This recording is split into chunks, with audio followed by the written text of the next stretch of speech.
Hello and welcome to another Creative Critique Live. This is episode number 4. Thank you for being here, for joining us this afternoon on the East Coast, and also welcome to all my friends over on the other side of the pond who I hope can join us tonight live. Oh, 1 second. Little feedback there. Saying greetings to our friends over on this side of the pond who I hope can join us tonight before it gets too late. Also, thank you for all the great feedback and support that you guys have sent me, especially with some of the small glitches that we've had over the past couple of webinars. But I can assure you that my goal is to make sure that everything goes smooth today and we don't have any more problems. And I think that should be the case. I just wanted to mention that I'm also streaming live on YouTube this afternoon as well. So if you're watching on my website and you registered, it means you can ask questions, and you would do that by clicking on the little person icon to the right of the live stream, and you can leave a question for me there. I will be ending again a little bit sooner today, about an hour into the webinar, to answer your questions. If you leave questions on YouTube, that's fine as well, but I will be giving preference to the questions that come in through those who registered. And also, if you register, you have the opportunity to upload an image. And I'm selecting as many as I can to upload. It's not a question of whether the image is, worth editing or whether it has some merit or what have you. It's just a question of numbers and getting through as many as I can. It's a quantity question, really never gotten a lot. So I'm doing my best to try to be as fair and concise as I can with the critiques, but I also want to give you information that's valuable and not just rush through them. I did have a couple questions in the last webinar that I was not able to get to, so I figured that I would address those first today, and then we can get into the critiquing of the images. So let's do that now. One question that I got was how to change the mask color in Lightroom, and that was something that I was not aware of when I did the last critique, but I did some research and I found out how to do that. So let me show you how that works. So in Lightroom, I'm going to use my image here as an example. And if I enable an adjustment brush, hitting K, and I just create a mask like this, you can see that right now it gets darker because the mask is set to darken the image. If I hover or darken, the mask is set to -4 exposure. Now,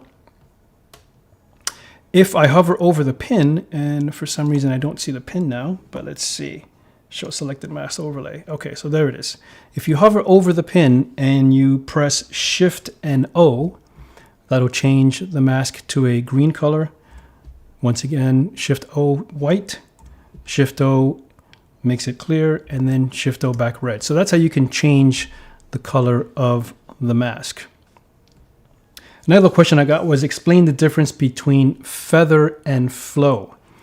And the difference between feather and flow is that the flow is the amount or the strength of the adjustment brush. Now, actually, there's a subsequent question that asks the difference between flow and density. So I'm going to leave flow out of this question for now. Let's just focus on the feather. The feathering is basically how smooth the brush is. In other words, how much it feathers out to the edge. So again, if we adjust the feather and make it, let's say we make it 0, you can see that my adjustment has a very hard edge to it. Now that's the mask itself, but if I apply an effect to that,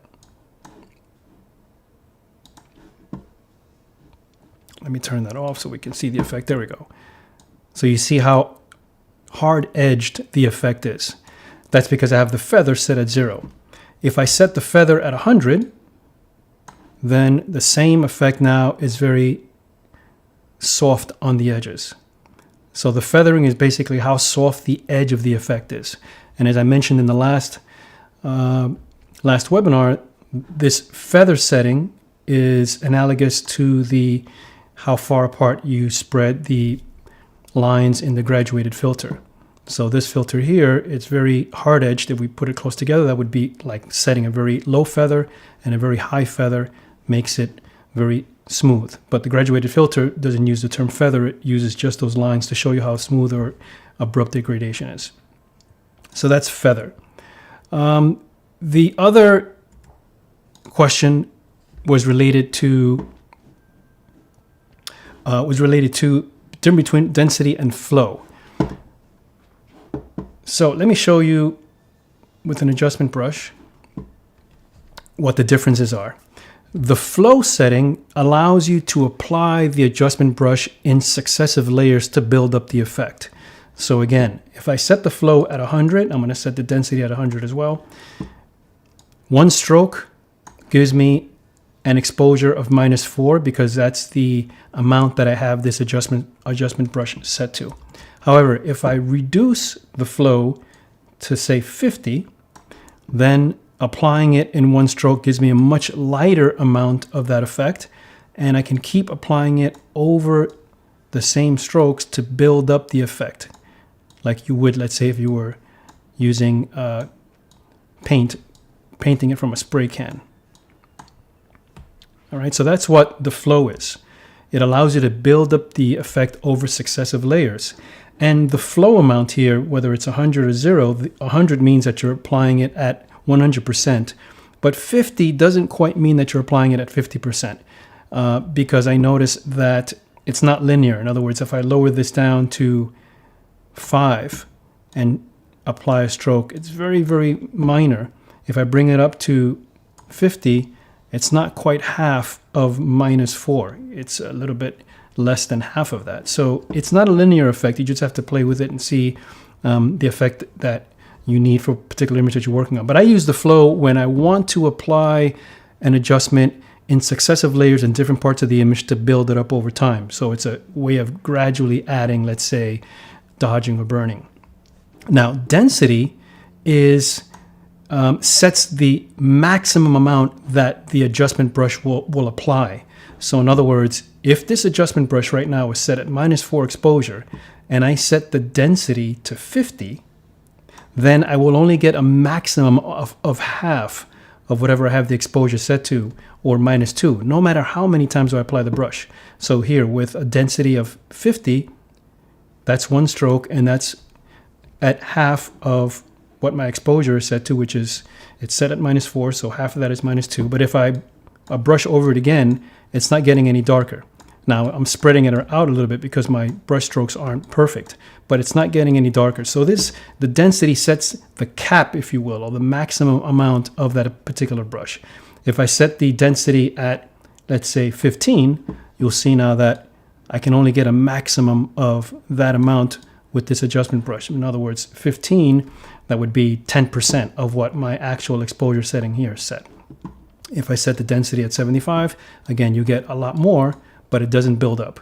So density is a way of limiting what your particular adjustment will give you with any particular stroke, and flow is a way of being able to incrementally add the amount of the adjustment. And this all works with each particular adjustment that you add. In other words, each new brush that you add is a new mask, and you can use these controls with the mask. So in the real world, typically what I like to do, or the way I work, is that I leave the density at 100 most of the time, and I will adjust the flow from 100 to 50 depending on how much of the effect I want to add to the image. I think that works a little bit more intuitively or more natural than limiting the density to some number and then wondering why I'm not getting the full effect of the brush. As we work through the images today, I'll try to use these controls and show you how they work in real applications. All right, so I hope that was helpful.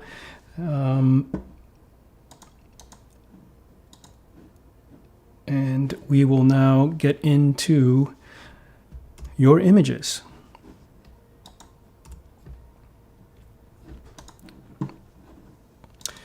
Okay, so this first image is by Clyde Hamilton.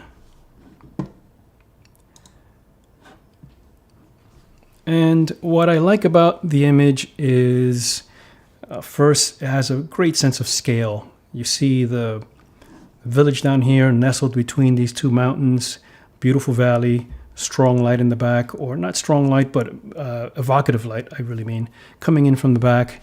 It's got mystery, it's got some fog there, it's got a nice mood, if you will, to the image. So I like that a lot. It's a very dramatic image in a subtle way, and shapes are nice and strong. I like these shapes here that create some nice movement for your eye, moving this way, moving this way, moving that way, and then of course coming in this way as well. And this is really going to be the area where we want the viewer to focus in on. That's our story, if you will, our center of interest. Everything else should work to support that center of interest, to give us a strong sense of what the image is about. In order to strengthen the image, I think there's a couple things we can do.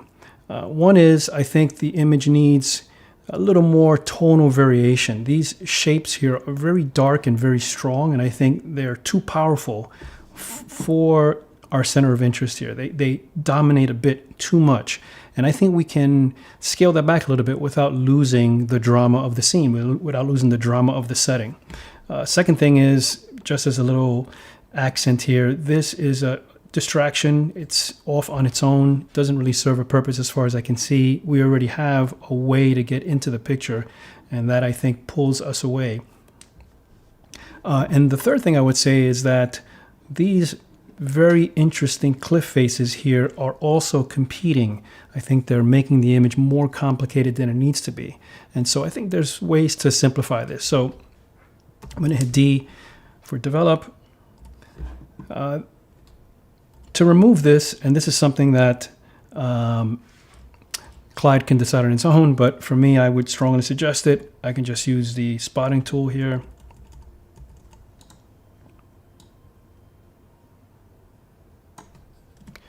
And you see how that cleans up that edge, makes it a lot simpler, a lot cleaner. Second thing I would do is to brighten the image a little bit. I think it's a bit dark.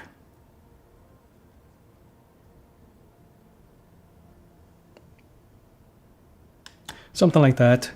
I'm going to add a graduated filter to the foreground or to the water.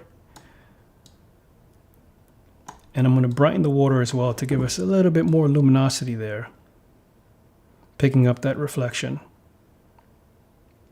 off of the sky.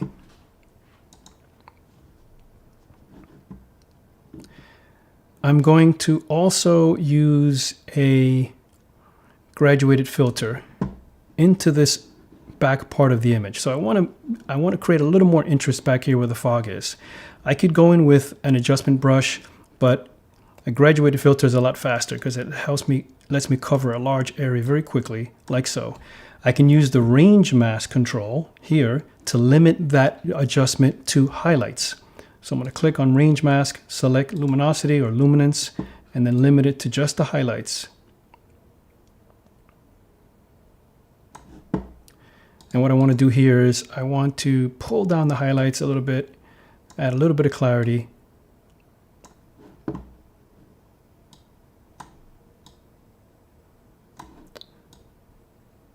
Something like that. Oh, and by the way, someone had asked about the range mask feature or range mask adjustment, and as far as I know, you need to have the subscription version of Lightroom for that. It does not, I don't think it was ever a part of the original licensed version of Lightroom. That was added, I believe, in Lightroom version 8, and so that will only appear in the subscription version. Okay, next thing I think we can do is I'm going to add a local adjustment, and this is going to be a dodging brush. And for this, I'm going to apply this at a full flow and full density. I want to just add a few areas to lighten them up. I don't need to be very precise with this, but I think here we want to bring this out a bit more where the village is. Maybe catch a little bit of this here, the light coming in here, a little bit here to open this up. I'm also going to open up the shadows there.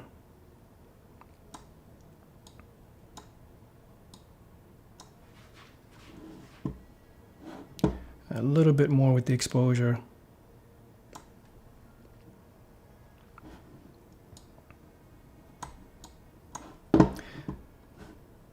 And then a new adjustment, and this will be darken. And I'm going to just push back this area here.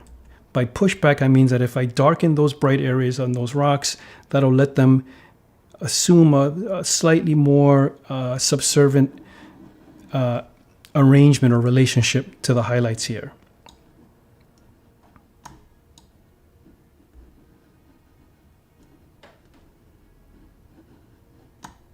I want them to be less dominating, a little bit more in the background.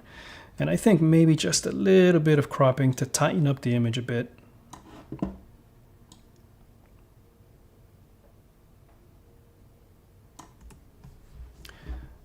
Something like that. And then finally in the basic panel, I'm just going to push the whites a little bit to give us just a little sparkle in the light. A little clarity overall. And I think that looks pretty good. So we'll hit the Y key. So again, on the left, it's kind of hard. In the original image, your eye can wander around a lot. It's kind of hard to tell where you should go. And the mountains are a bit too dominating. I don't feel as though we're really getting the feel of the connection between the village and the light in the back that is coming through that clearing fog. In the after image, I think it's more open now. The shapes work a little bit better. We got rid of that, what I think was a distraction here. So I think that works better. Nice composition, nice shape, nice drama. I like it. And yeah, thanks. Next image is by Rob Creto. So what I like about this image is the sense of movement. We're moving this way and then up these stairs up towards this direction. So there's a sense of moving from a darker area up to a brighter area. It obviously gets lighter in the background. We've got some trees surrounding our point of view. So that gives us a sense of depth, of moving through the picture. I like this succession of the stairs. That's a nice repeating element there. And there's nice texture in the image, nice colors. So I think that's all very interesting. I think what we need to do is to strengthen those elements. The composition is still a bit ambiguous for me. It's too easy to get lost in details over here, which are really not that important. I think also this needs to be a little bit stronger. We need to make sure that your eye wants to connect and go towards the other greens in the back instead of getting caught up in the detail here too much. And I also think we need to increase the sense of depth. The tones are a bit all too even, foreground to background. And I think that it should be, it should have a little more visual weight to it, especially the foreground where we have all these stones and the stairs and the moss. Those stones should feel a lot heavier and give us a sense of building up to the top part of the image where the sky and the clouds are. So first I'm just going to crop in a little bit from the left. And I think something like this is probably going to be our best bet. Yes, I don't particularly, well, this is not too bad there. So that doesn't bother me as well. It doesn't bother me. But this branch here, I think, is pulling our eye outwards. And I think we should be, again, moving into the image this way, not moving that way. I'm also going to pull in a little bit from the right and a little bit from the bottom. Right, something like that. Now we have a much stronger visual sense of where our eyes should be going without the extra elements that I think are just more distracting. And I think when we start to darken the foreground, you'll get a better sense of what I mean. Right now, this is a bit too open here, so our eye wants to wander and go over here, and perhaps that's why Rob had left this tree in there. But I think really we want to create movement to the light and to the open area, and that'll make it stronger. So how do we do that? First, let's check our lights and darks. Whites are pretty good. Let's check blacks.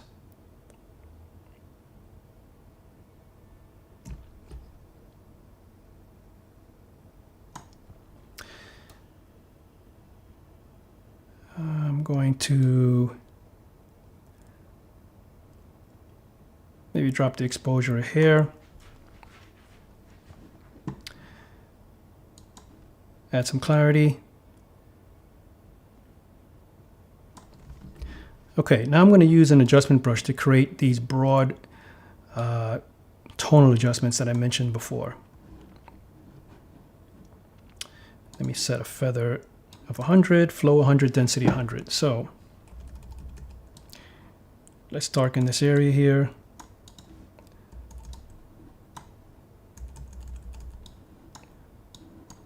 Really emphasize these repeating shapes and patterns, trying to create more of an abstract element to the image.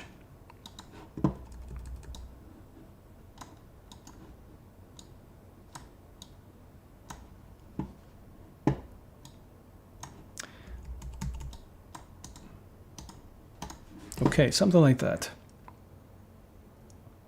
So notice I'm darkening lots of spots, but it's not uniform. It's kind of broken. And because it's broken, it allows these highlights to come through. If I had just used a broad brush along the whole foreground, it would be much more uniform. I don't want that. I want it to be a little bit more dynamic, or as dynamic as possible.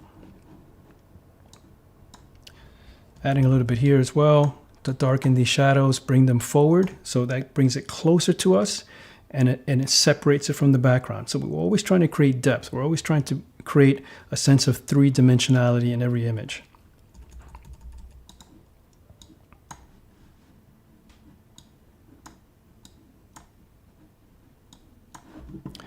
Okay, and I'm just going to darken this a little bit more. New brush, had some highlights now, or some dodging.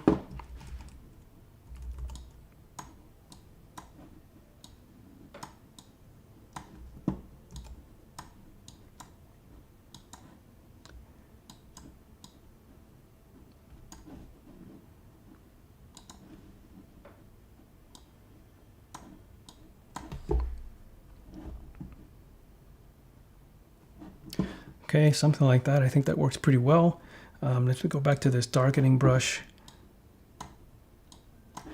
I'm just going to darken a few spots back here as well, just to create a little bit more depth to the image. And then last, I'm going to pull in a graduated filter along the left-hand side.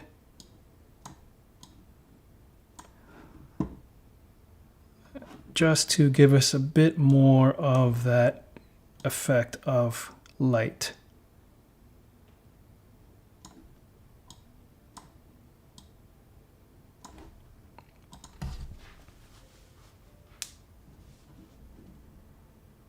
Okay, let's look at before and after.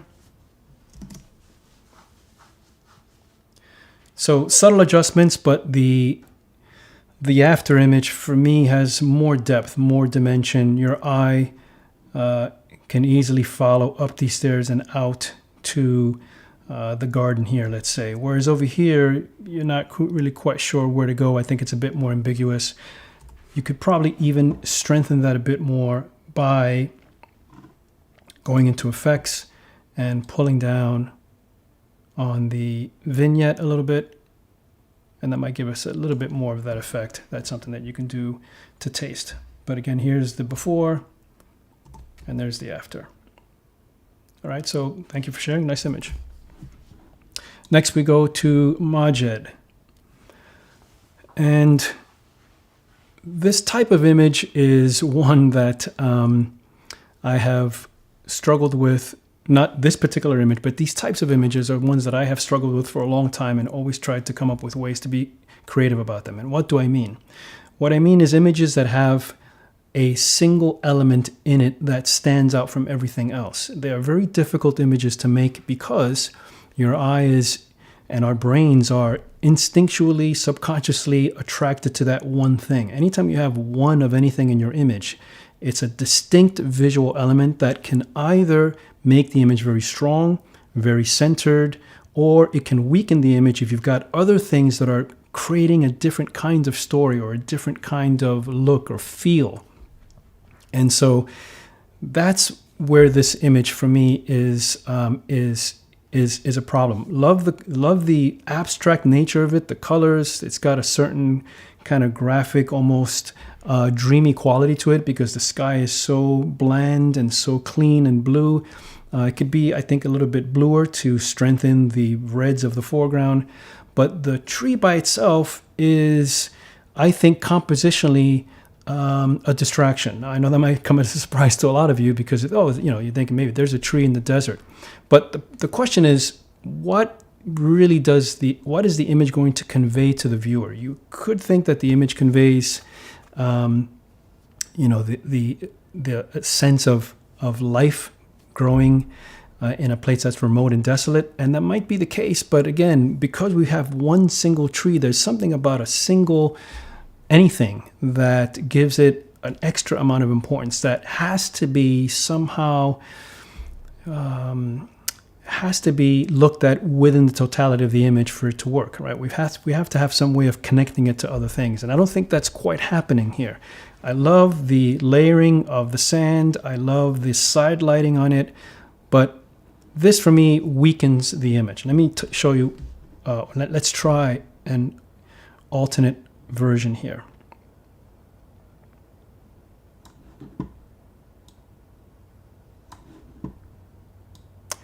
And I'm going to come down because we don't need more of that sky. We've got plenty of it already, and we want to make sure that it doesn't become too big of a passive area where your eye gets kind of lost. This is the kind of image that I think is much stronger because it leaves more to the imagination. If we had 2 or 3 or 4 trees maybe receding into the distance that create a connection, then I think having the trees in the picture would work. Even if there was one in the foreground and then others that were further away, allowing the one in the front to be dominant. But in our original image, we've got just that one tree by itself. I think this is a stronger composition. I think it's a stronger image that leaves, again, the viewer to suggest, to imagine, to kind of flow into the picture without labeling things for what they are. So let's make a few more adjustments here. Go into the basic panel.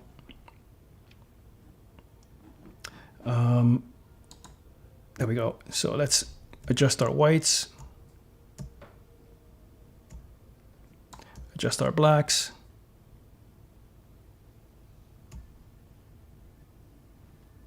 Add some clarity. The texture control in Lightroom, or the texture adjustment, is something that has also been added as of late, and it varies or differs from clarity in the following way. Clarity is mid-tone contrast. So clarity adds contrast to the midtones, meaning it doesn't add any change to the image in the dark shadows or the bright highlights, just to the midtones. And the midtones is where our eyes are most sensitive to texture, and so that's why clarity is great for bringing out texture in an image. The problem with clarity is that because it works using contrast, mid-tone contrast, it also tends to brighten the midtones. So for example, if I add a lot of clarity here, notice how it also darkens and brightens the midtones. And sometimes that's okay, but sometimes it isn't. So Lightroom added the texture control, which gives an image more texture without affecting the tonality. So watch as I add texture. We can get a lot of texture in this image, but without losing any of our tonal variation, without making it brighter or darker. So in this image, I'm going to add some clarity because I like kind of the grittiness that it adds to the sand, but I'm also going to add some texture to give it more texture in the foreground here. Next, I'm going to add a graduated filter. Drop down from the bottom like this. This is going to be for the sky. And what I'm going to do with the sky is I'm going to maybe add a little bit of clarity to the sky just to bring out any detail that might be in there with clouds. I don't see any, but just a tiny bit there. But more importantly, pull down the highlights a little bit, and then I'm going to adjust the temperature of the sky. And what that will do is that will cool off the sky a little bit to give us a little more variation between the background and the foreground. So watch as I cool off the sky with the temperature slider. It makes it a little bit bluer or cooler, and I think that really gives us a lot of separation between front and back. Now, this graduated filter as you can see, is also affecting part of the sand dunes. How do we eliminate that? Or how do we filter or limit the mask of this graduated filter? Well, I could do it by using range mask, selecting color, and then using the eyedropper to select the range of colors in the sky. And now you see that this graduated filter, when I look at the mask, is only affecting the sky and not the sand of the foreground. All right, and so again, that's a very easy and powerful way to use the graduated filter in an area without worrying about it encroaching over other parts. Again, you'd have to have a way of selecting the mask like I did here with color. If there were, let's say that the sand was also blue, then this technique wouldn't work. But because the red and the blue, the red is so much different than blue, it's easy to mask off. Okay, and I think I will maybe just add a little bit of contrast here.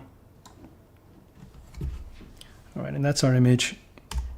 There's the before and the after. I don't have the before with the tree, but let's see if we can do that very quickly because I think that's kind of important. So I'm going to create a virtual copy here. And this one, we will take it back to the way it was originally. We'll just hit reset. Compare this one and that one.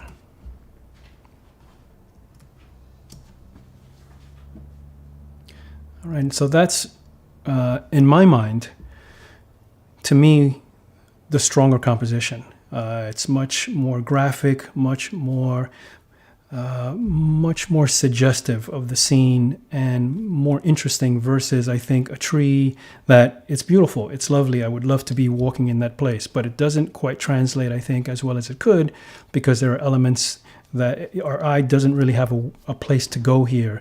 It's kind of like we're fighting between these two zones, whereas here we can just enjoy the movement here and the colors and the shapes and the patterns. I think it becomes much more abstract and much more interesting.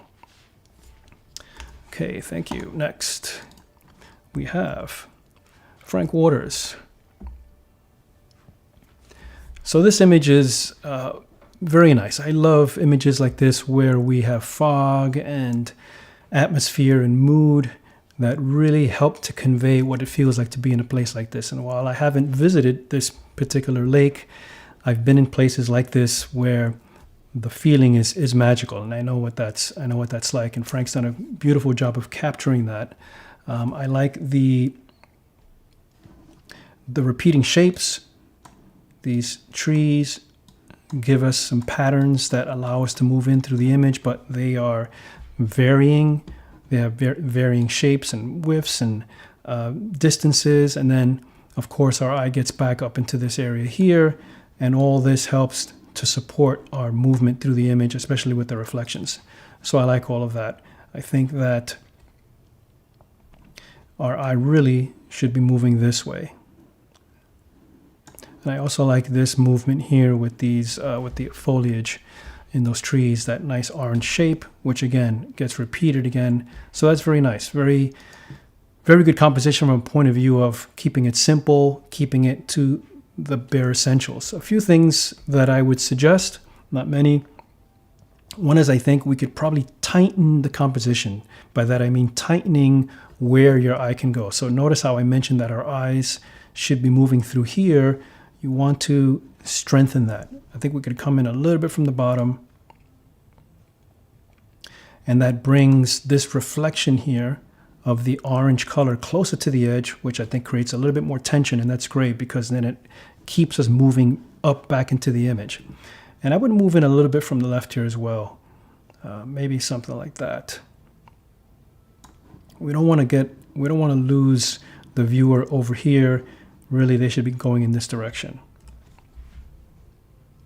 And we could probably darken this a bit so that it's not a sort of a bright object or a bright part of the image at the edge. So let me grab an adjustment brush here, make this one darken, and we'll darken this down a bit like so.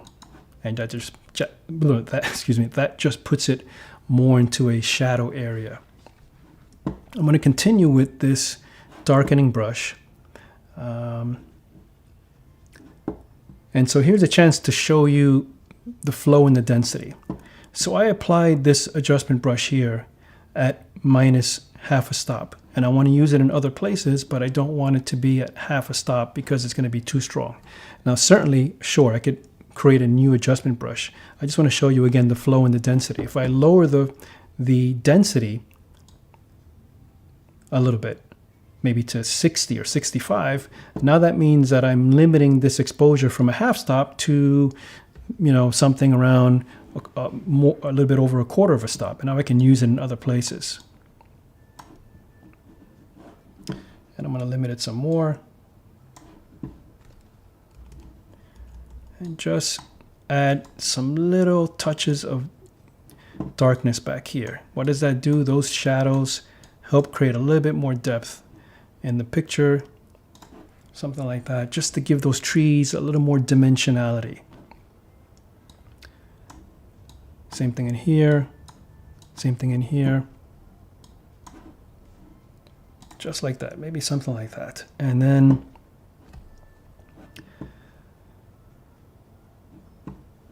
I'm going to lower the density even some more, and just a little bit in here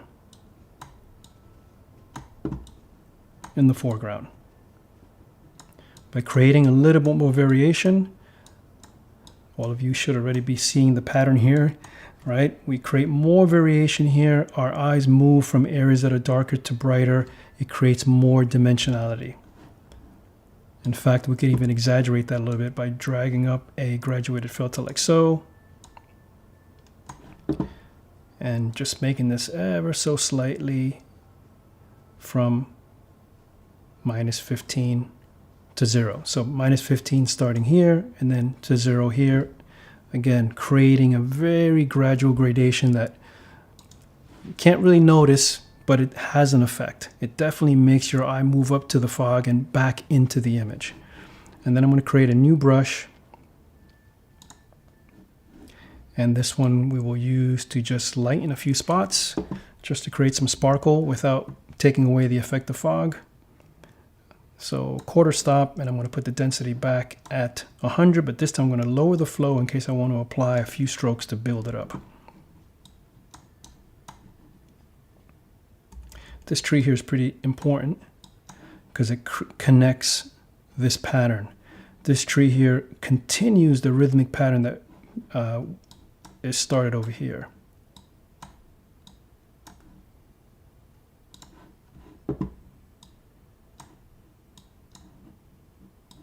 Okay, so that's that adjustment.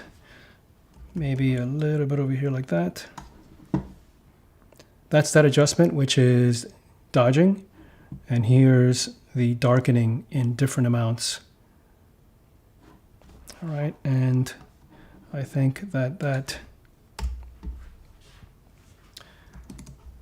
makes an appreciable difference. Okay, so thank you. Nice job. Next image. Jerry Snyder. Another foggy, evocative image of early morning light with this, what looks like a small farmhouse or some kind of a structure here with a beautiful tree next to it. Notice that here we have a tree, and it's quite big and probably the accent point of the image, or the where your eye is going to go first. But we've got connection. We've got a way for the eye to travel in this way and then back this way again. And then we're connecting, or the image connects you to other trees, to other objects that continue that repetition. That's a nice way for your eye to flow through the picture with things that are related, that have some kind of connection, because that doesn't interfere with our natural flow of wanting to find rhythm and repetition. This shape that I just drew on the screen is also very important, I think, in terms of showing you what I'm going to do next, which is that notice that I didn't draw anything down here. My eye, for me, starts where the light is strongest, where the light is most interesting, where the textures and patterns are most interesting. Flowing in this way, I catch morning light and color over here, and this back and forth. This here, as far as I'm concerned, compositionally serves no purpose. So if we crop in, we can take advantage of that dark band on the bottom, right about there.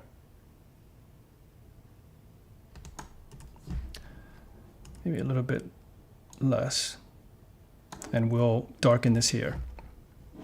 Now we can take advantage of that contrast in color and light. It really shows us the light starting to illuminate the foreground here. Maybe we'll come in a little bit on the right as well.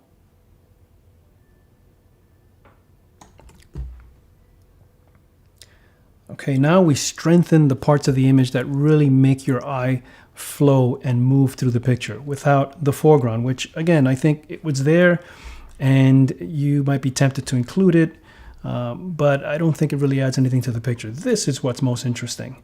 And I'm sure that this is what Jerry was most attracted to, not the grass that he was standing on. Let's strengthen that now. Hit D for develop. Brush. And let's make this one lighten. Yes. Flow of 100. Density of 100.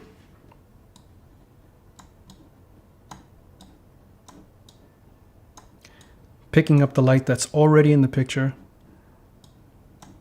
Notice that when I drew out originally the path for your eye to follow, that's in my mind still, because that's where I want the eye to go. It doesn't have to absolutely go there. It's a guide for the viewer's eye. It's a guide. It's not an absolute statement that says go here, go there. It's a guide. It makes it easy for them to flow through the interesting parts of the image. I'm going to brighten up some of this tree here, which is catching that morning light. Maybe a little structure there. Maybe a little bit here to make this fog a little more interesting. Whenever you apply these kinds of adjustments to fog, you want to do it with a reduced flow because it makes it look more natural. You don't get those white streaks and you can build it up. Put the flow back up at 100. One other thing I'll mention about flow and density as well is that flow and density only work before you've applied the stroke. Once you apply a stroke, the flow and density do not have any effect on what you applied. So I can apply something with a reduced flow, like I just did here. And if I want to go back and apply a new brush stroke or continue to add to the mask at a flow of 100, I can raise the flow back up to 100 and it doesn't change what I've already applied. That's a bit strong, but I'm going to leave it for now. Something like that. And then I'm going to drop a graduated filter. By drop, I mean drop it into the sky. And pull down a little bit of the highlights. Add some clarity. I see some very slight bands of clouds back there. Clarity helps to bring out that mid-tone contrast. Maybe a little bit down at the exposure. The exposure helps to give that distant landform a little bit more interest. I'm going to come back to the adjustment brush that was darkening, which I believe was this one. No, that was brightening. So we'll add a new one to darken. And here's our most important part of the picture, I think. Just darkening that a little bit gives us a little bit more depth. And maybe a little touch there, maybe in here. And then back to our foreground, which establishes the image. Emphasize those shadows, because those shadows is what tells us that there's nice warm light from the side. And if we wanted to, I don't want to crop the bottom anymore because I like these grasses on the left. This here is something that doesn't really add anything. I can easily remove that little sliver down there, which I think is perfectly fine and doesn't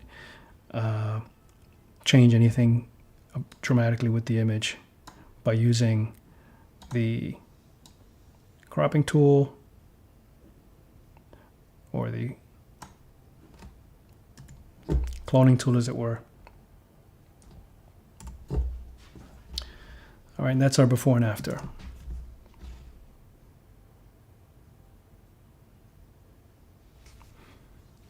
Okay, thank you. Next,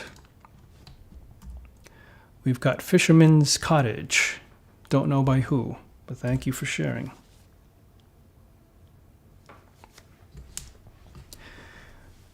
Love the foreground with the structure there, what looks to be some kind of a church sitting on the bank of this river or bay or what have you. And then, of course, the background with the beautiful dramatic mountains and the sky, nice warm light, very dramatic, very nice. It really gives you a sense of the place. And feels sort of cold. I don't know why. Maybe it's because the foreground grasses aren't very vibrant. They look kind of like they're about to go into winter. This is another example, once again, of an issue with this here. Oops, try that again. With this tree here on the right. The tree is just by itself. It doesn't really connect to anything else. It doesn't really connect with this tree here. It's pulling our eye away from where we should be moving. We should be moving through the picture, back up, and through back to the mountains in the background. And it's not really doing that. Let me just change the... there we go. Back to the brush again.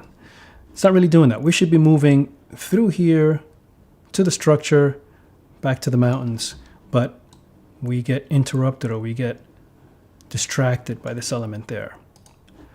So I think that really that's something that can be improved and should be improved.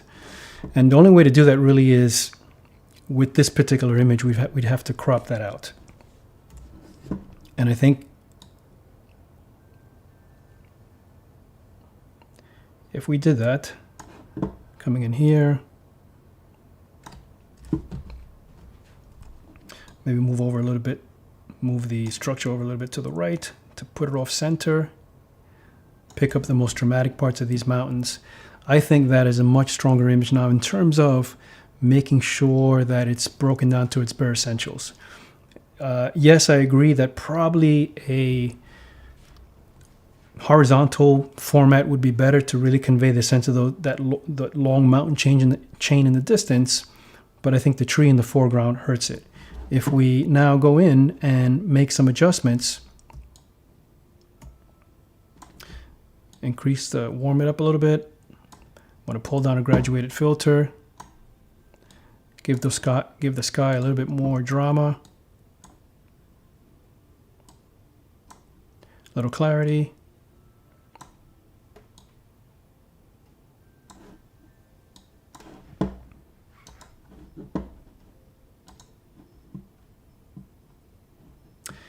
And then in the foreground, we can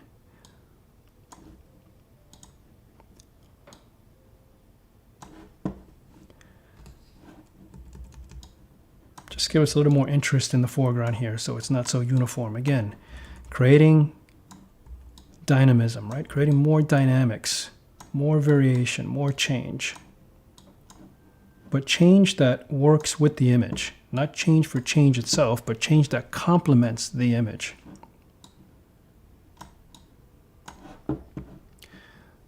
New brush, darken.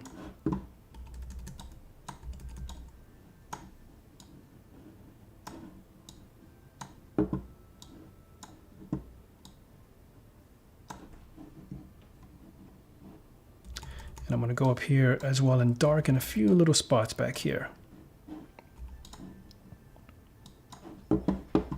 As I've mentioned many times before, right? The idea behind this is taking advantage of the light that exists in the picture, complementing the light, increasing the sense of light, increasing the highlights and the shadows, because that's what gives us depth, and that's really what pushes us through the picture.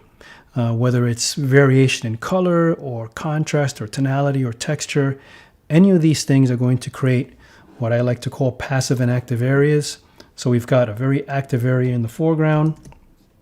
We come in through here, active area, lots of texture and detail. We get to an area that's a little more passive because it's a simpler shape. And then we move into a kind of a very passive area, which is the water, and then we get to a lot of activity again. And so this creates the variation. Another way of drawing this is active and then active, and a little less active here. Your eye finds these areas of variation, and that allows an image to not only hold your interest over time, but it allows the image to let you explore it over time and to find a way to move through it that feels good, that is enjoyable. All right, so I think that works well. Let's see the before and after in terms of the adjustments I made.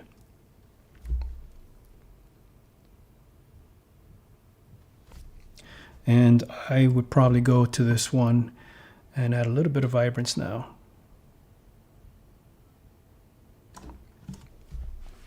And now we've got an image that is a lot more alive.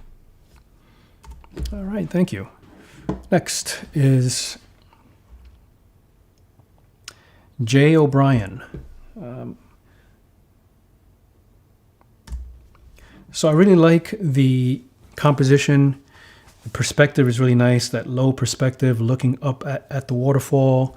My eye kind of flows through the picture in this kind of direction, and then up towards the waterfall, which is the kind of the culmination of where your eye wants to go. Nice mixture of active and passive areas, as I've mentioned before. This area here is more passive. Active areas here with the texture in the rock, darker, lighter, nice greens here, which kind of create a nice kind of framing effect for the picture.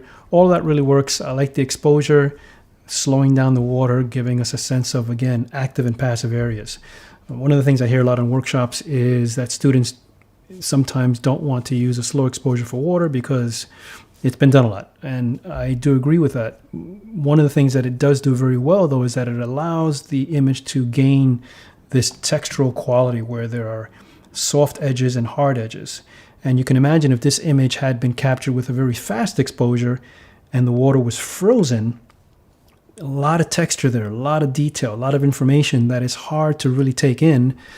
And that's really the problem. I find that when I try to capture the water frozen like that, most of the time it doesn't work because it just becomes too distracting. Softening the water like this with a slower exposure creates more of this opportunity to create different areas of attention. And the key is make your composition as strong as possible, because the stronger you make your composition, the less you'll be thinking about the fact that you're slowing down the water, and the more the image will work. I think this is something here that that has been done with this picture, which is very nice. The only thing I would suggest really is simplifying the picture even more.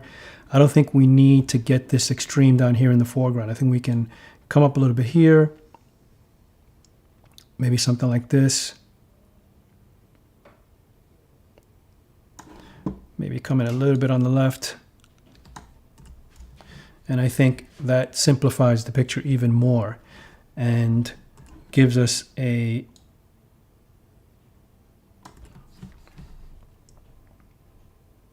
stronger connection to the background.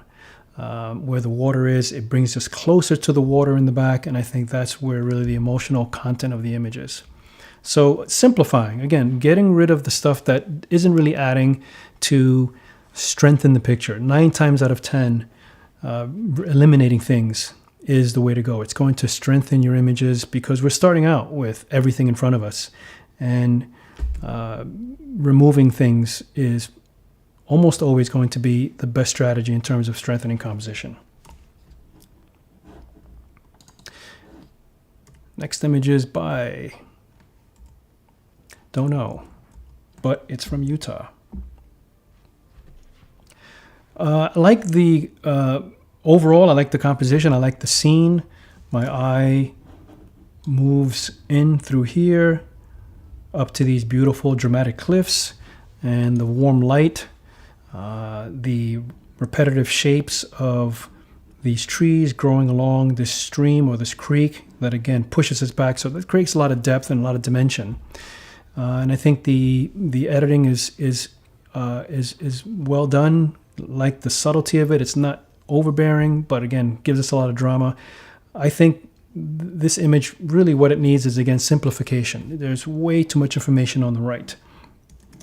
This is the meat of the image right there.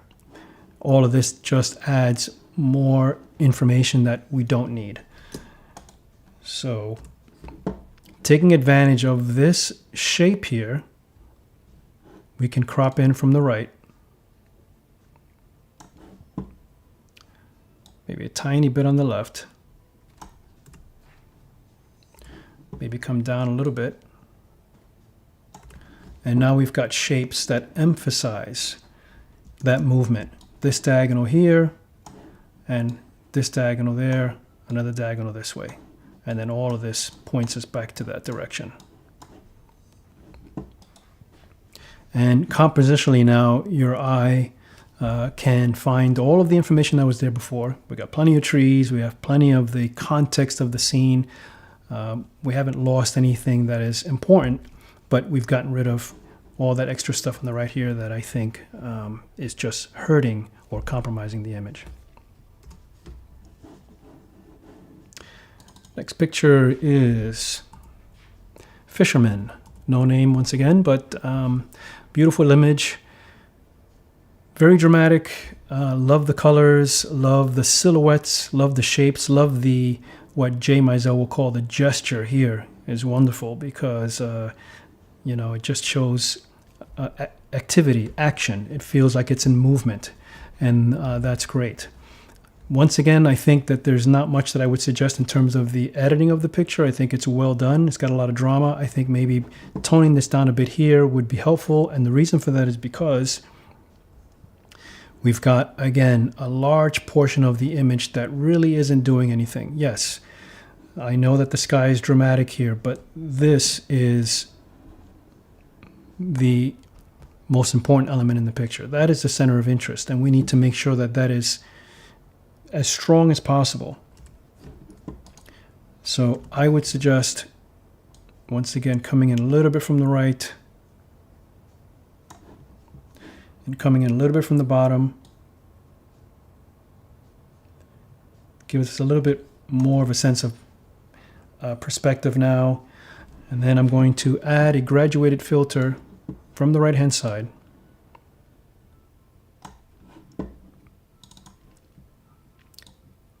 And just to darken that a little bit so that our eye doesn't want to flow out the picture to the right, up to the right this way. And maybe add a little bit more contrast, a little clarity. But now I think we've really isolated the main figures in the picture. Maybe a little more balance there. But I think that's the way to go. Now we've got a nice kind of flow of the image. We really know, or we really feel the sunset, the strong light, but our eye continues to come back to the main characters here instead of getting carried away into the color here. I mean, if you take away the foreground, take away the actors here, so connecting here, and also these other boats in the back with more people. If you take that away and we just have a lake with the sky, it's a nice picture, but the people and the actors and the gesture, the human element, I think is what makes this image work. And so that has to be much more emphasized, in my opinion. Okay, thank you.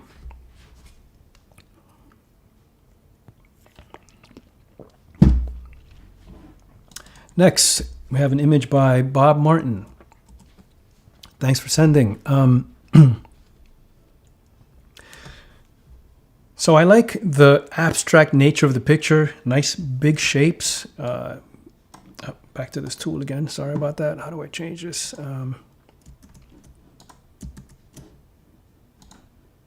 Brush tool, there we go. Nice big shape here.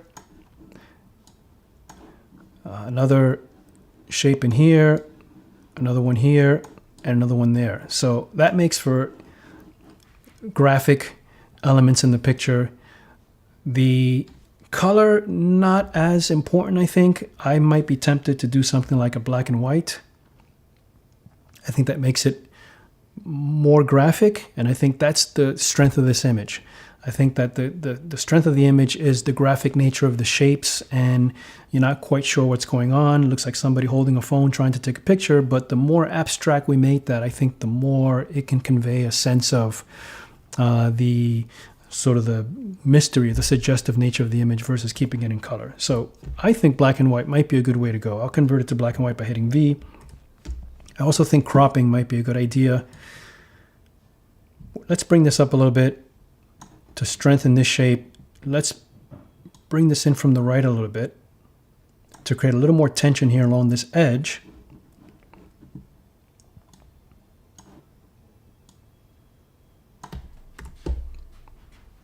And then another thing that I think might help is I'm going to use an adjustment brush and see if we can get some information here.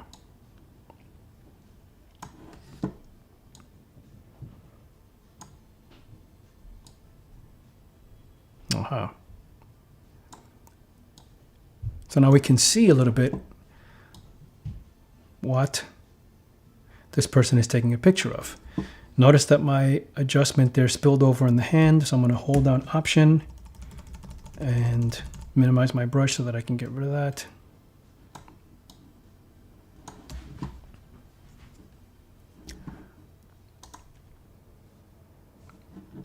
Okay, let's adjust my blacks, whites.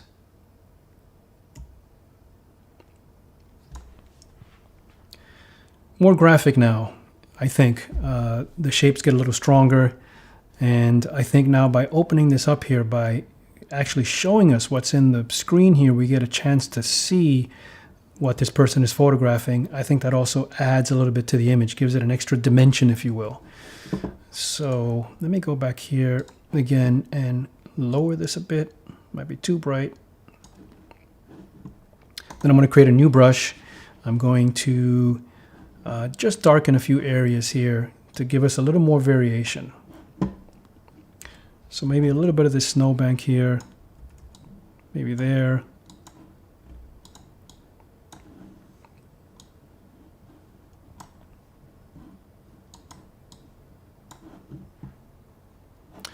And then I'm going to lighten a few areas.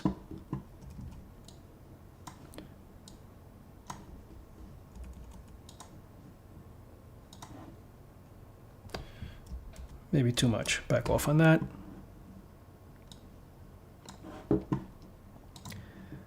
We'll go down to effects and add a little bit of vignetting.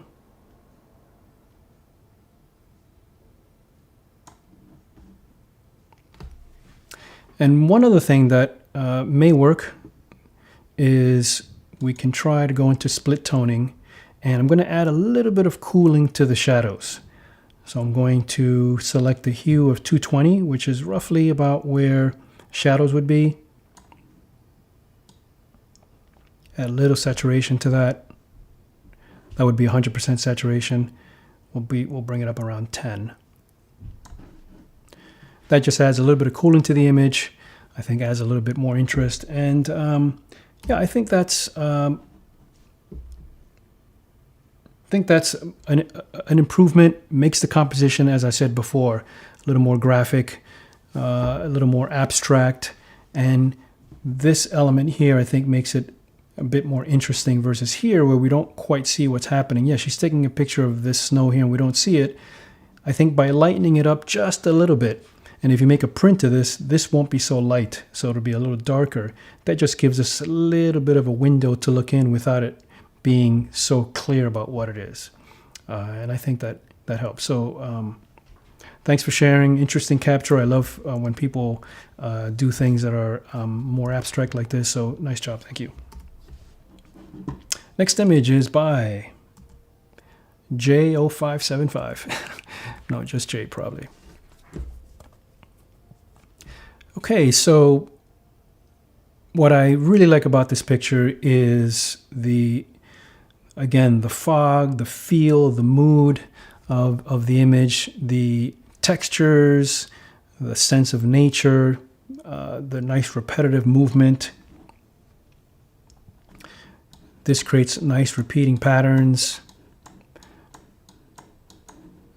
creates depth because these trees in the foreground aren't in fog, but the trees in the background are, and so that gives us a sense of movement because we see that transition between areas that are foggier in the background and areas that aren't in the foreground. So again, a lot of depth there. This gets softer, that pushes it back, it gets cooler. This is a little bit warmer and closer to the viewer, so I think that works really well. So I like everything, I like all of that about the composition. What I think can be strengthened is that, once again, notice how I talked about everything going on up here, and for me this is a totally extra element that doesn't really add anything. Sure, we've got a lot of ferns down there and it adds a foreground element, but for me what makes the image work, what makes it interesting, is the repetitive element, the repetition back here. So if we do something like this,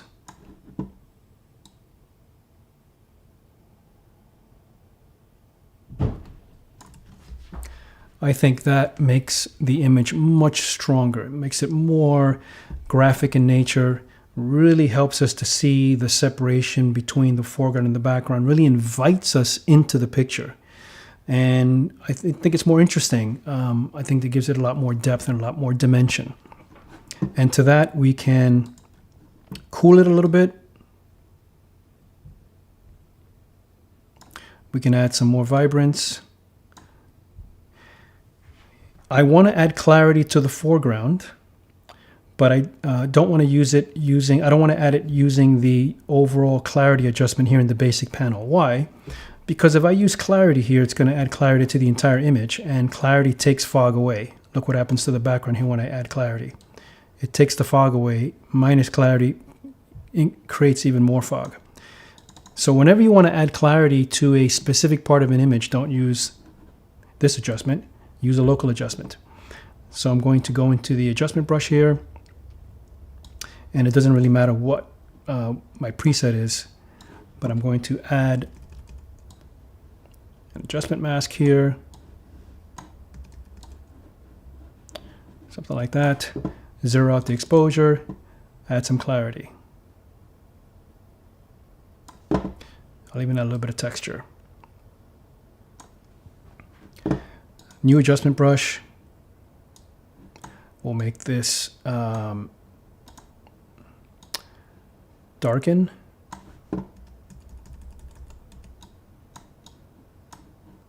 And just darkening a few spots here.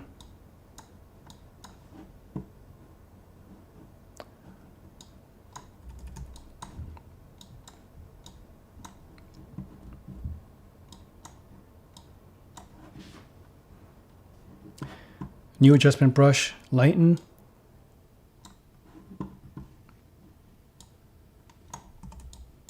And just add a little bit of highlights to the foreground here.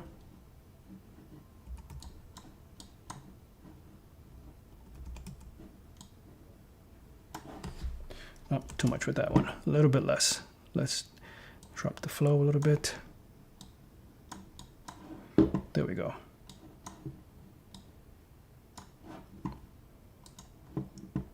A little bit of overall contrast.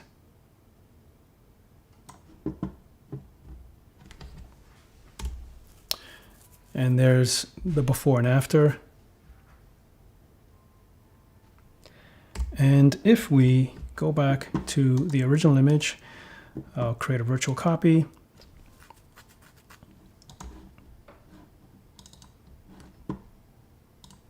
And we will reset. And now we can look at the original image and the cropped version that I suggested.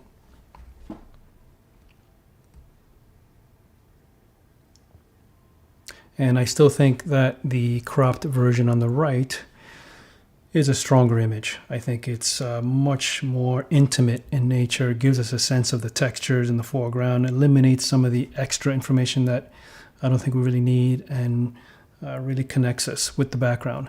I think if you wanted to include some of those ferns in the foreground, again, this is something where you have to work in the field with the camera to change your perspective with the camera, which is why I always suggest students use a tripod, because when you use a tripod, it allows you to make very small adjustments with your camera and see the differences, and you can it helps you to slow down from a compositional standpoint. That's been very, very valuable for me over the years, being able to make tiny adjustments and see what those adjustments are, how they change the image, and by changing the composition, you change what is emphasized, what is de-emphasized, what's important, what's not. Ultimately, you change whether an image is more successful or less successful.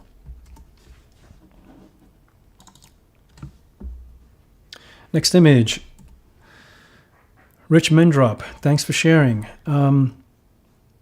I like the dramatic nature of the picture. It's got this beautiful light streaming in from up above, kind of backlit. That looks like there's some kind of a structure here with a lot of fog streaming in, trees.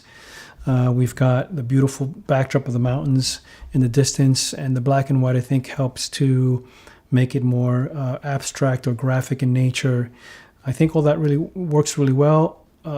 What I think it needs, once again, is strengthening of the composition. There's too much extra information. My eye really should be moving this way and back to the mountains, and I'm getting stuck over here, a little bit over here. More information over here than what I need, even over there. So all four corners need to be strengthened. And we can do that, I think, very easily through a combination of cropping. I'm going to crop in a little bit here from the left. Now, why am I cropping so much? Because there's no way that I can get rid of this hot spot here of light. Maybe in Photoshop with a lot of time I could, but really it's an area that shouldn't be on the edge of the frame because it pulls your eye out. So I'm going to crop in a little bit here, a little bit from the bottom.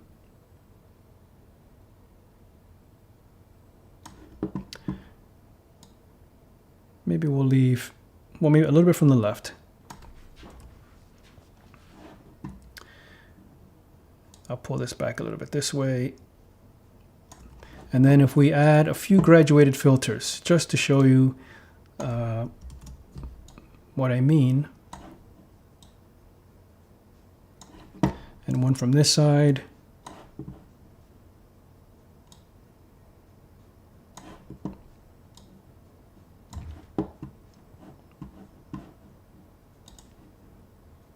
And then I'm going to add an adjustment brush to brighten up the foreground where we should be looking. We should be following this in the foreground.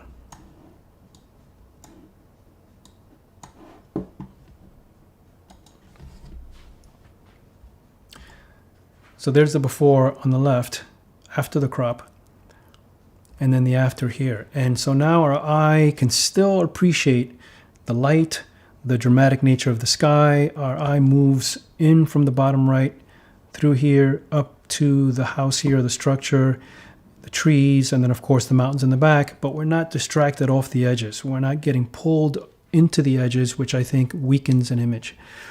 So again, eliminating what's not necessary to strengthen the essential. Thank you. Next image is by Brett.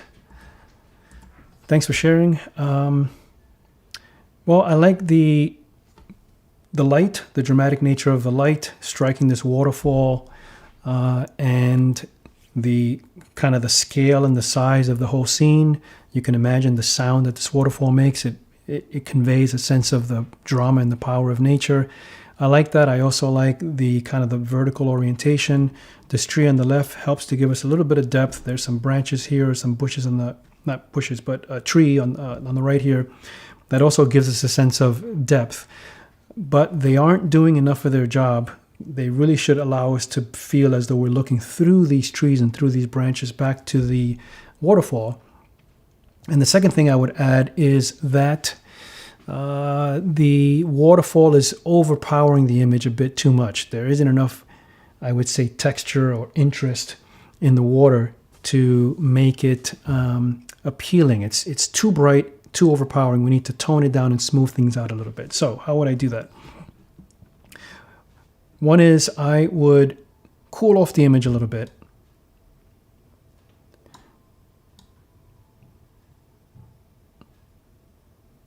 Then I'm going to add an adjustment brush to the entire waterfall, or mask, and this will be with minus highlights.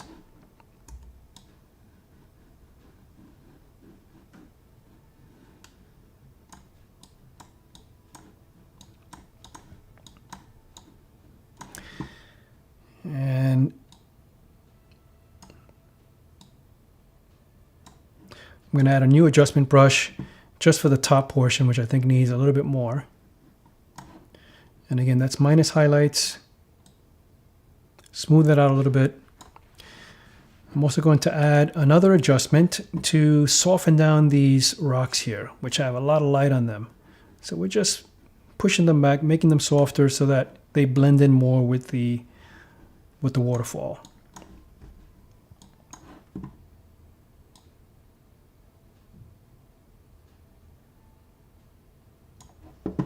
Okay, then I'm going to add a new adjustment brush, and this will be a darkening brush, and I'm going to apply some of it to this tree here in the foreground.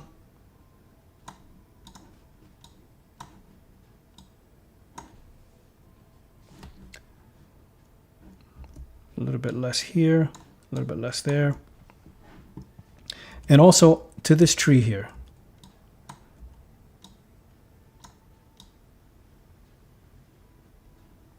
And there's a tree here as well. And that just helps to create a little more separation between the foreground, which is the trees, and the tree on the left, trees on the right, and the background.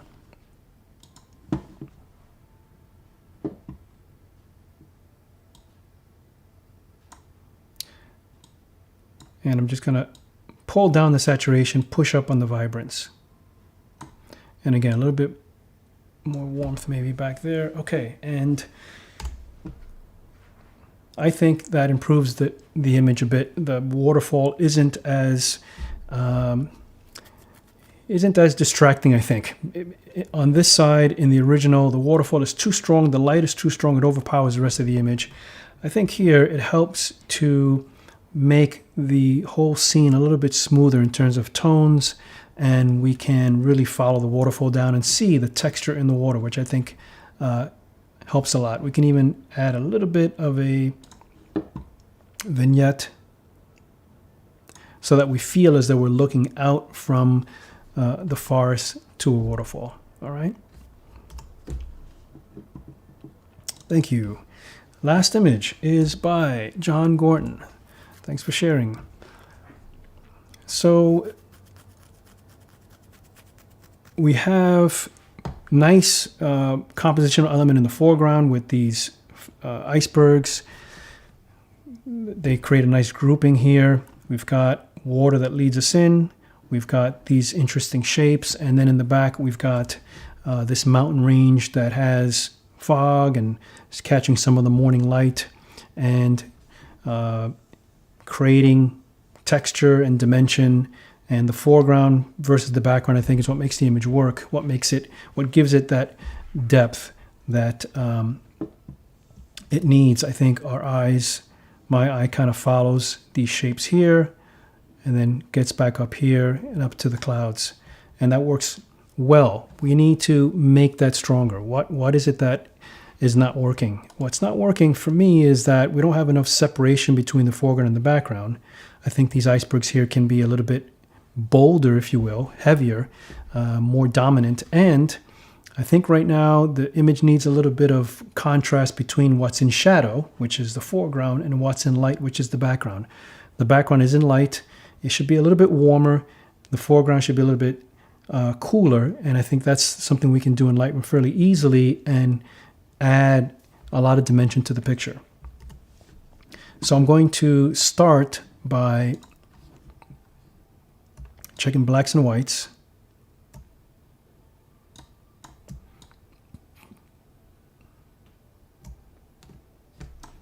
I'm going to warm it up a little bit.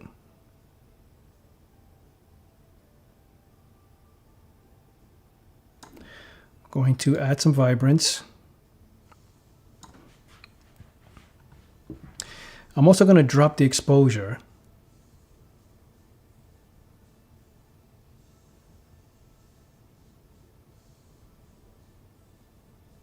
Notice how that gives us a lot of depth in the foreground immediately because we're getting darker tones. And then we can go back and adjust the whites.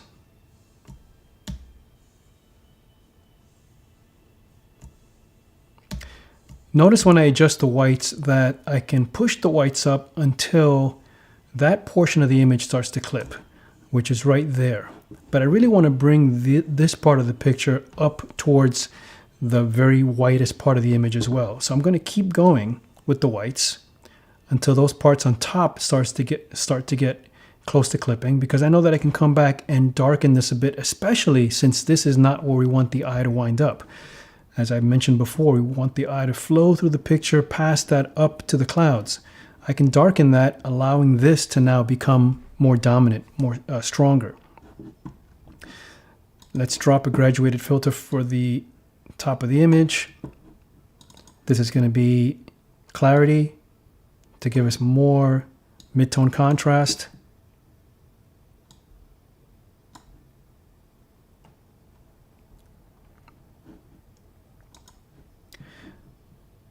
I'm also going to crop in from the right, by the way. There's a little bit of iceberg sticking in here. I don't think we want that to be there. Maybe right there. Maybe a little bit on the left as well. Okay, then we will add an adjustment brush. This one will be for this spot here. So just add it in there like that. And instead of using exposure, I'm going to use highlights. And you see now that when I go back to whites again, most of that isn't clipping. Let's go back again and pull this down even more.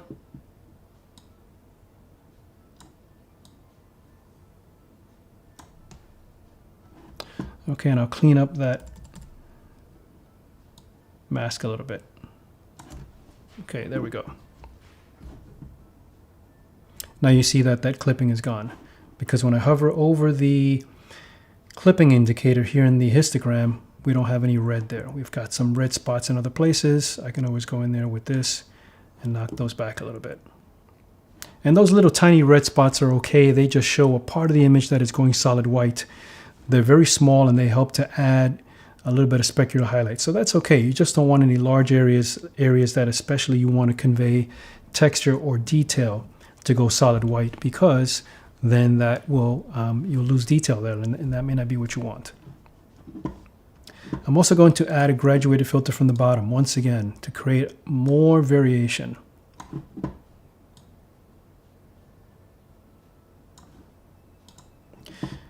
And then we'll add a new adjustment brush, make this darken or burn. That's a bit strong, but I'm going to back off on the adjustment in a minute. Let me just get the mask where I want it.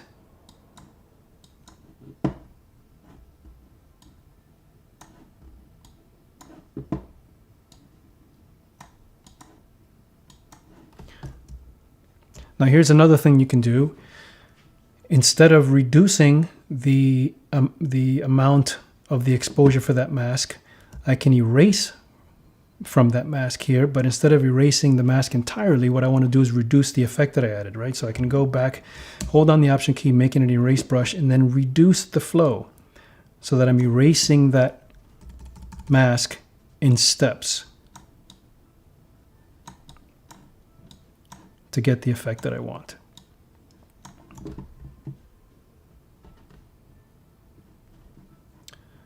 Okay, a little bit there. And then last but not least, one more adjustment brush, which will be dodge or lighten and just pick out a few areas here that I want to, that I think help to make these shapes in the foreground a way to create movement for our eye, repetition, and move us back into the background here.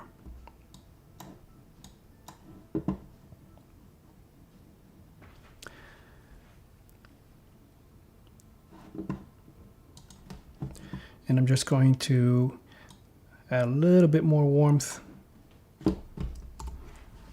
And I think that's it. So the John's image on the right, the edited version, everything is still there. Composition works really well. But I think I'm trying to show you how to give it more life, more energy by creating more variation for the eye to flow through, to flow and find in the picture. Here, everything is kind of flat, not as dimensional as it can be. It's hard to separate the icebergs in the front or in the foreground from the mountains in the back. Here, you really feel that the icebergs are in front and closer to the viewer, again, creating more depth. And our eyes move in interesting ways. We like to look for variation from dark to bright, non-textured to textured, cool to warm. And so here, our eyes are moving from cooler to warmer areas, more dramatic up at the sky. And I think that just makes the image more alive and more interesting for the viewer. All right, so I think we have covered all the pictures for today. I'm looking at the questions here. So we have a question from Rick, wondering why you didn't use dehaze on the Norway Mountains. By the way, if you have any other questions, please put them in the questions section.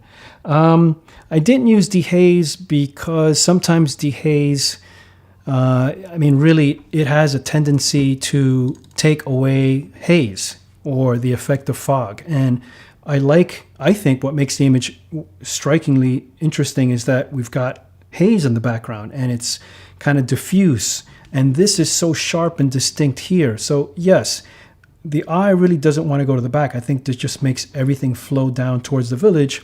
And I just thought that leaving that kind of soft and foggy in the back and kind of diffuse would help to really emphasize the strength here. Nothing against the haze. For me, I don't think in this case it would have been helpful. And I think it's the same thing. Everything in Rick also asked how come I didn't want to pull a little more detail out of that distant cloud in the valley. And again, everything for me is a question of balance. Everything is relational in photography. You cannot raise the volume of something, as it were, without you can't raise the volume of everything and expect something to be at the forefront or to be more dominant. And so again, here, I don't think that this is really where we want the eye to flow. I think we want this to be the most important thing. This just adds kind of dimensionality and depth. Once we start to make the back more interesting, we start to take away from the foreground. For this particular image, I mean, look at the beautiful greens here, lush vegetation. It's getting that warm light. Everything back here is really just distant, and we don't want to make that more interesting because I think it just diminishes the strength of the foreground. Again, everything being relational. My friend Martha asks, hi Rob, do you normally use the mouse when you post-process? The answer is yes, because I've been doing it for so long and for so many years that it just comes second nature to me. I have tried a Wacom tablet many years ago, and that was okay, but I didn't quite get used to it. These days, when it comes to using some of the tool, I'm most likely to use my iPad and the pencil if I'm editing directly on my iPad. There's also something I've been experimenting with called AstroPad, which is an app that allows you to use any app on your desktop, but be able to control it and see the app on your iPad. So I could be using Lightroom on my screen now and then bring up the same image on my iPad and add adjustment brushes with the pencil. I've played with that a little bit. I've experimented with it. Maybe in the future I will do, I'll show that in action, but I'm not quite comfortable with it yet. So for now, yes, I just use the mouse. I think the key with the mouse is get a very good quality mouse. My son is a big gamer, and gamers know which mouses are the best. So a good mouse that has a lot of precision, that feels comfortable in hand, is going to be a lot better than Apple's mouse, which I really don't like at all. Okay, other questions? On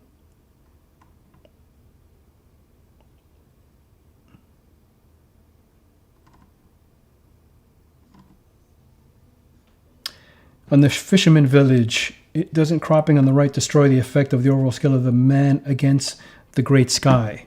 I believe Mary Jo Beck is talking about this one.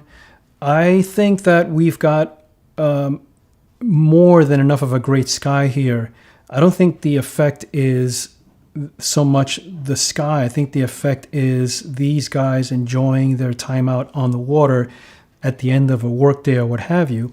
I think there's plenty of sky here. I think more sky takes away from them. So again, generally speaking, you want to find what the message of your image is about. The story of the image, the message needs to come across clearly to the viewer. It doesn't mean that it can't be complex or that it can't be interesting. In fact, you want it to be interesting, but it has to be clear. And I always feel that when we try to add too many things to an image, too much information, it dilutes the message.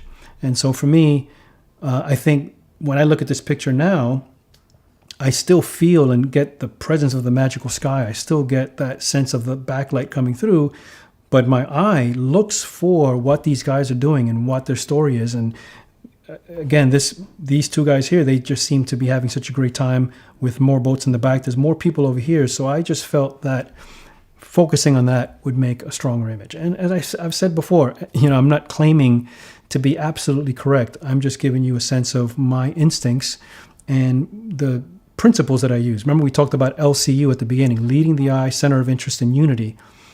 And for me, the image feels unified compositionally when we look at the four edges and where the objects are in the frame, where the shapes are in the frame. Paul Verrook, on the last image, why not crop using the same aspect ratio versus just cropping in from the right and left? Because I don't think that the aspect ratio is anything that has to be held to in terms of a rule. The aspect ratio just happens to be the particular rectangle that your camera creates, but there's no reason why you should have to be a slave to the aspect ratio. The composition, the best, strongest composition is what should determine what works best for the image. So I cropped in a little bit from right and left because I felt that bringing this iceberg a little bit more towards the edge created more tension and created more of a dynamic sense of moving along this edge. And I cropped in from the right because there was a little iceberg there. But using the aspect ratio would have forced me to eliminate some of the foreground and some of the sky, and I felt that those work really well. Didn't need to reduce or remove any of those. So for me, the aspect ratio functions as a guide. I use that as a guide, and if I'm using my digital camera where I want to make the largest possible prints, then I will try not to crop my image at all because I want to maintain as much of the information as I can for making prints.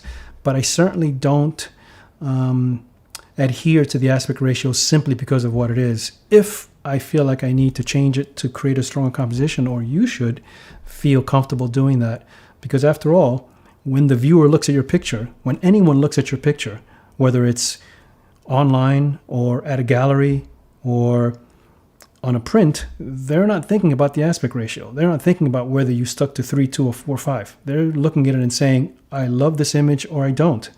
I like it or it connects, I resonate with the image or I don't. The aspect ratio is irrelevant at that point for the viewer. Are you saying something that connects with the viewer or not? And that's kind of how I try to coordinate the hierarchy of what's important in my mind. And for me, the most important thing is the message has to connect with the viewer, because then your purpose for making photographs it becomes meaningful. All right. All right. If we don't have any more questions, then I hope that that was useful. Thanks a lot for joining me once again. It looks like we got through it this time without any problems, so really happy about that. And we will be resuming again next week. Lots more images to work on. Please send me your feedback or questions, anything that you think can improve this for you, make it more helpful. And I'll be here again next week. Thanks a lot. Have a good weekend. Take care.